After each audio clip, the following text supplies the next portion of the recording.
You think she's a good girl, but once you get to know her, you realize she's everything. She's crazy, she's funny, she's honest, and you'll never know what she'll do next.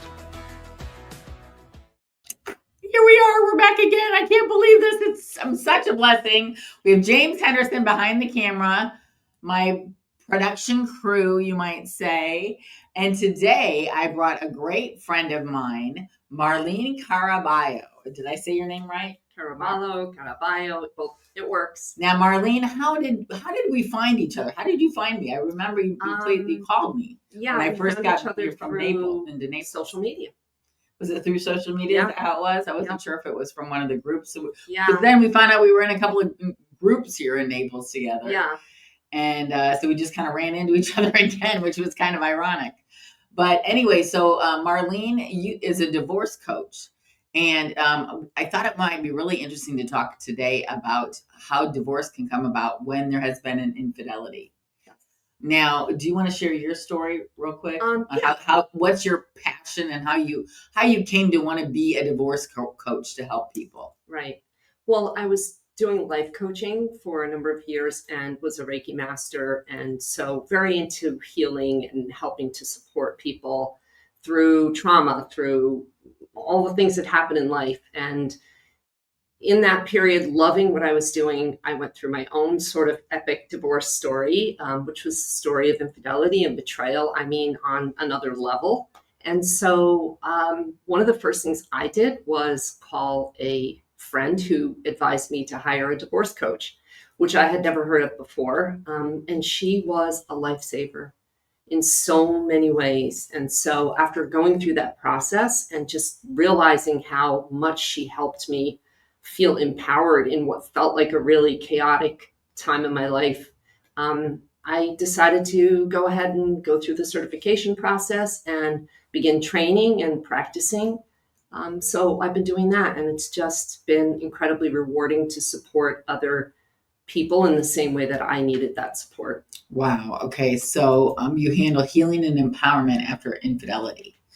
And so how does grief play a part in that, and shame? How do those play a part in what you teach? Sure. Well, grief is a really big part because much like the loss of a loved one through death, the end of a marriage, especially if it's come about quickly through a betrayal and infidelity, it's shocking. And this person who you were partners with and had sort of a team with, who you made decisions with, who you lived with, who you raised kids with, who you did everything with. Trusted.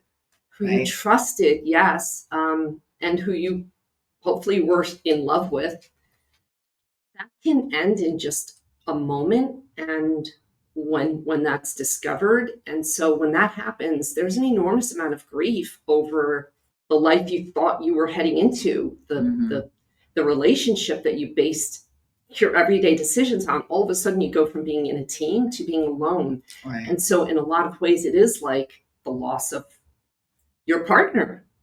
So and how does shame play a part in that? Yeah, shame comes into, it doesn't have to be infidelity. I think that divorce itself can sometimes feel like a failure. And whenever we fail at something, we tend to be self-critical and we tend to have shame around it. So adding infidelity to the whole mix can make it just, there's so much self-reflection and a need to blame. And so when we turn that back at ourselves and we want to blame ourselves, there can just be so much shame. And what happens is it immobilizes people. Wow. So they can't make good decisions. They can't keep themselves moving forward. And so I know you teach something called Take the Lead. Mm-hmm. What does that mean? Yeah. So the idea is that when you're heading into divorce, a lot of times people feel very out of control, especially if it's been infidelity and it's been a betrayal or a shocking situation. But even in any kind of divorce, it's the restart of a whole new kind of chapter of thinking as an individual. And so when you're thinking as an individual and not as a couple anymore, that requires you to take accountability and responsibility in ways that a lot of time people are not used to. They've been such a partnership. And in some cases in a marriage, there's a power imbalance where one person has held most of the power and maybe controlled decisions or money And so taking the lead is just a part of kind of recognizing, okay, like, yes, you have friends and family and support, but you're really in it alone all of a sudden. And so it does become empowering when you begin to understand that you have choices to make, decisions to make, and that you have to lead yourself. Right. And so that's a big part of what I work with clients on. You must, Marlene, it must be, I mean, I can't imagine what you go through hearing. I mean, I always think like the psychologist has got to be the most depressed person because hearing all this stuff, you know, and especially as a single woman yourself, looking for your soulmate, you know, how does that affect you in your dating life? Yeah. I mean, I have many practices, having gone through, you know, so many chapters of my own life. I have plenty of wellness practices, which I share on my website, to try to stay grounded, to try to, I'm big about energy and having boundaries, so that for myself with clients, I work on actively not absorbing those emotions. And the emotions are heavy. Yeah. They're heavy. And so I do my own work for myself daily to be in a good headspace, to What do you do for provide yourself? that support.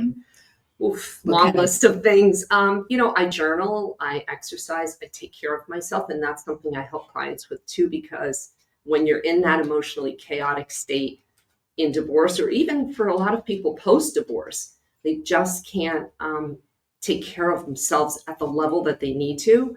And it's so incredibly important. I'm a huge advocate for helping clients to take care of themselves, to eat well, to sleep, to get the right support around them. And I know that seems really hard because I've been there. Yeah. Your world is upside down, and the last thing you're going to think about is exercising.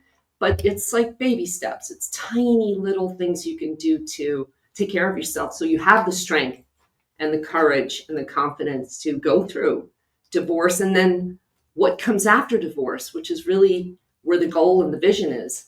And how do you deal with like, do you treat your clients that have kids differently than the ones that don't have kids? Do you treat them differently? Yeah, I would say having kids definitely brings another layer to divorce, and depending on the age of the children. But if there are children between the couple, then likely you will have to communicate with your spouse, ex-spouse, you know, for the rest of your life. And so communication is another really big topic that I work on with clients, because there can just be so much conflict. Not every divorce is just an amicable, hey, we're just going to be friends, this is great kind of thing. It's often, there's a lot of emotions. There can be anger, resentment, jealousy, hurt. And the idea is not to get kids in the middle of all of that. Right. So the work is to be done yourself, so that you can process and not further destroy the relationships between mother, children, father, children. What do you think is the best way to communicate with your spouse when you're going through something this painful as this? Is it a chat, a family chat, or is it phone call, or is it better to talk to them in person? What do you recommend? That's a really great question, and it can really form the trajectory of how a divorce and post-divorce relationship goes. So I would say I do a lot of questioning, just kind of asking the right questions in the beginning, supporting a client to understand their own kind of patterns, as well as their spouse's patterns. If they're very inflamed, talking might not be the best way to go in the beginning. It might be writing to each other. It might be using an app. There are now divorce apps that you can use to document communication and document how you're responding with your children. And I think the important thing is to understand yourself, what you need, set boundaries. And I think also understanding your spouse. And you may not want to, because you're emotional and this has been really hard. And I understand there's so many emotions there, but just setting some boundaries. And I think also doing an exercise on what your values are. And if you can really ground into the values of, you know, whatever they are, being loving and kind, protecting your children, of having peace when this divorce is over, those are kind of like goalposts and guidelines, and they will lead how you communicate. Is dealing with divorce after infidelity any different than dealing with divorce after some other thing that could happen or misunderstanding? Yeah, I would say not necessarily infidelity, but betrayal, dishonesty is tough. So it does add an extra layer over just an amicable couple who's fallen out of love and have decided peacefully that they love each other and want well for each other and they're going to go their separate ways. That's quite different than going along thinking everything's great and finding out he or she has had an affair or has been hiding things financially. There are lots of other ways to be betrayed, and it can be shocking and traumatic. And so I think it adds an extra layer to wrap your head around that, because a lot of times what you thought your relationship was and the way things were is just not the reality. That takes some work. Wow, that just made me totally lose my question. I was gonna ask you. I just totally lost it. Well, anyway, so what are the tools that you'd recommend people use when they're feeling like maybe this is the solution? Divorce? Yeah. I mean, getting support, number one, whether it's a trusted friend or a faith person or a family member. I don't recommend leaning too heavily on friends and family for advice per se. Yeah. Like you need that support. I know what I was going to say now. I know what I was going to say. Yeah. Can I say it? I was going to say that in my own life, what I've gone through, I think that it's difficult to stay with someone when you lose respect for them. Do you have anything to say about that? Mm-hmm. That's a really good question. So, I mean, I don't think that you have to figure out how to respect the person and maybe not even accept what they did or what happened. But I think it comes back to yourself and can you stay with someone after, and what tools would you use to stay with someone after they've done something or haven't done something that made you just lose respect? How would you handle that? I think two separate questions. The one question is, how do I want to show up for myself and my life and my kids? And so that's a self-respect kind of, I'm going to behave in a loving and kind way. I'm going to get through this. Like that's a self kind of thing where you then can cope with whatever happened, the divorce, the decisions, all of that coming from a place of your own values and the way you want to show up, not so much about the other person. And then the other question you had was, can you get past that? Yeah, I do have clients who do get past it. Yes. Right. I mean, so you're not just the answer if we're sure we're going to get a divorce. You're the answer to maybe you could help us talk us through to not get a divorce, right? Yes. I mean, yes, I do have clients who come thinking they want a divorce, and we work through the communication and ways to ask yourself the right questions about where this is leading. And many clients will continue to work on things, and sometimes it works out. So I'm not a divorce advocate. My feeling always is if you can make it work, make it work with the person that you're married to. Me having gone through a divorce after 17 years marriage, 19 years on paper, divorced for 15 years now, over 15 years. You know what? Make sure that there's no other alternative before you just throw in the towel, because especially when there are kids involved, I just recommend, there's a reason that you're all together. Yeah. And so I would recommend talking to someone like you, or if they don't have the wherewithal right now to be able to afford someone like you, what would you recommend? Yeah. I mean, there are lots of resources for getting access to, there are books, there are faith practitioners who will help. There are so many resources to better understand your feelings and what your goals are and how to communicate with your spouse in working through that. Sometimes it works. Like I said before, I'm not a divorce advocate. I do not recommend divorce. I don't want to see anyone get divorced. It's just that in some instances, it's the only way for peace and for wholeness. It's a lot better to be with someone, I think, than to be soltero the way that we are. Yeah. To be going in the singles group, Yeah, like it's like you know what? It's a lot better to really work hard and make it work with the person that you're at, especially when you have kids that you're with. Yeah, you have if it's kids with, possible. especially. Yeah, yeah. If you can make it, if they're not like beating you up or cheating Yeah, on I you mean, or whatever. I don't know. sadly, Bad there- things. Yeah, But yes. there can be reasons. James, you look like you have a question. Do you have a question? Yes, sadly, there are times when things are just irreconcilable. And the healthiest thing to do for the husband, wife, the partners and the kids is really to live separately and find a loving way to communicate and continue to be a family.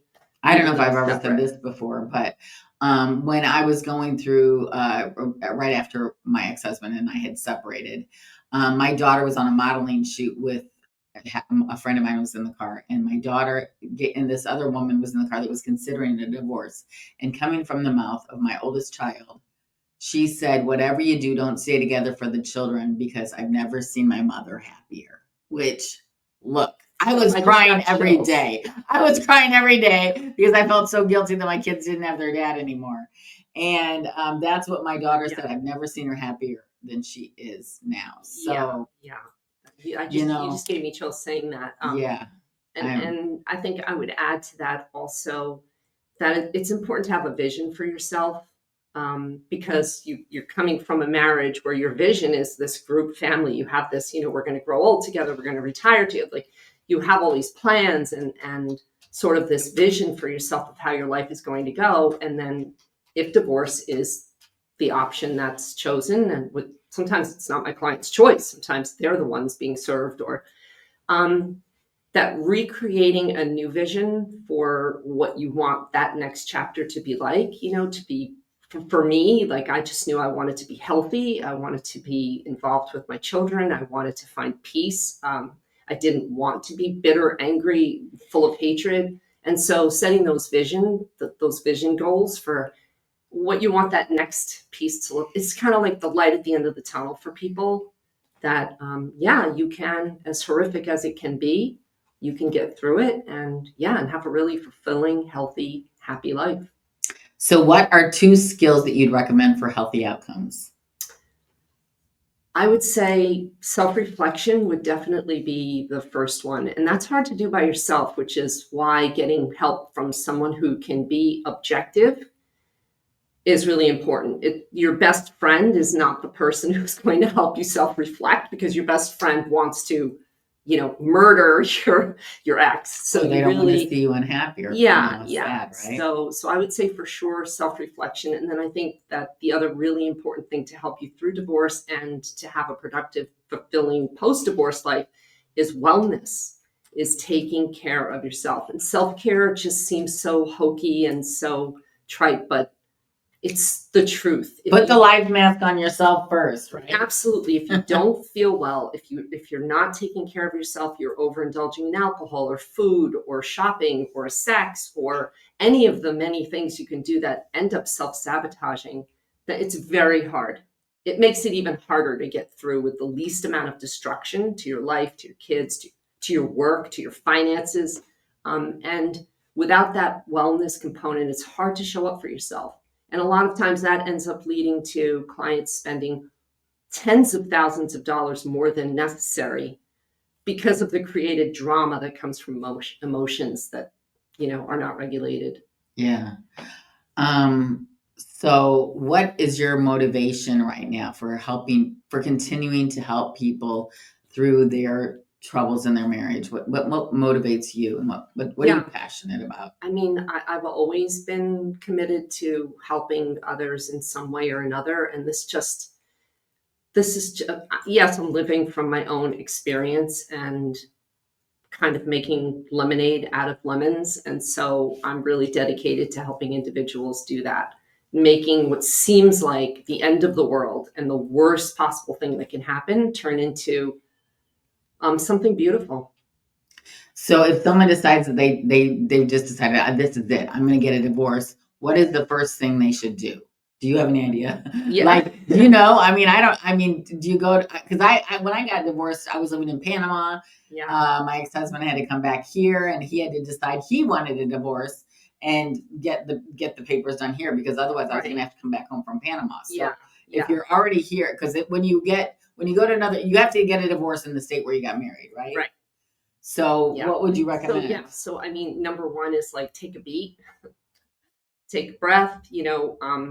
There is no reason to immediately call an attorney and try to, because again, the emotions are so big. And so especially if it's like an infidelity kind of situation, people their first reaction is like, I'm going to take everything they've got and I'm going to, hire the shark attorney and so I would say take a beat and at the same time begin preparations. So, I mean, I give clients lists of, what to gather as far as just information, understanding your accounts, understanding the debt that your shared debt, understanding shared assets, understanding the law. I've heard that a lot lately from women that have gotten divorced. They didn't know where to find anything after divorce. Right. I even have a podcast that I did last year on that. Sometimes they need passwords. Sometimes they need to do a little bit of not investigation, but kind of gathering of information about IRAs and pensions and properties and so I would say don't do anything rash. Take a beat, gather information, talk to someone who can support you. I have another friend who I just met who went through a divorce already. Or no, she went through a death. Actually, it was a death. And now she's been left with a trust. Her husband left her with a trust. Right. And so she gets a stipend every month, which let me tell you, it's generous. It's more than I've ever, it's like crazy. We're here in Naples, right? But she's like, she said to me, I guess I'm a poor, rich girl because all I have is this $20,000 a month that shows up in my bank account. But I don't have like anything that she doesn't have anything from that. She has to pay for that mansion that she has. And, keeping it up. And so, I mean, is that common? Yeah. Do you think? I mean, I don't think stipends like that are common, but again, you're in this marriage, you don't expect this to happen. And a lot of times you haven't had conversations. You don't really understand maybe the finances between you. And then all of a sudden this happens, whether it could actually be a loss. I mean, that was the death. In that case. I'm sure he thought he was taking care of her, but she's kind of like her hands are tied. The kids get a percentage when she goes, but until then, she's like just got an allowance, Yeah, I would say they were married for 20-something years. Yeah, getting your head wrapped around the financial situation, the legal situation, and just having a solid plan. Like, in other words, approaching with a little bit of strategy. I mean, is really helpful rather than just reacting with emotion. So I mean, for example, hiring an attorney is maybe something you're going to do, or a mediator. And so I help clients have the right questions. So when they interview a mediator or an attorney, they know what to ask, what style their attorney has, what are their needs from their attorney or their mediator. So being prepared calms the nerves and the stress and the anxiety, because those are advice. Super high. Yeah. Wonderful. Do you have anything else to say before I go to the real estate minute? No, I do offer a free introductory session to clients or potential clients if somebody needs a bit of support. That's awesome. And you can find very nice of you. Very generous. Okay, my dear friends, the real estate minute. Affordability and price trends, room to maneuver. Price growth at a decade low pace. Year over year, home price increases have slowed to around 2%, the softest spring growth since 2012. Signs of moderate price adjustments. Some markets are seeing slight dips, while many others are simply plateauing. A welcome leveling for persistent buyers. Strategic opportunities for long-term investors as builders and sellers get more motivated. This is across the U.S., not just here in Florida. And buyers can find paint and paper homes or new build bargains, especially with incentives becoming more common. So that's great news for you out there. If you're looking to invest in real estate, if you don't have a realtor, if you have a realtor, please work with your realtor, because we know all the ins and outs about how to get you the best property at the best price and negotiate for you. And if you don't have a realtor, though, my information is going to be down below in the biography, as well as Marlene's. If you have any questions about divorce, anything you're going through with that, we're going to have her information and how to get to her website as well. Do you have Thank you so much. Thank you for having me.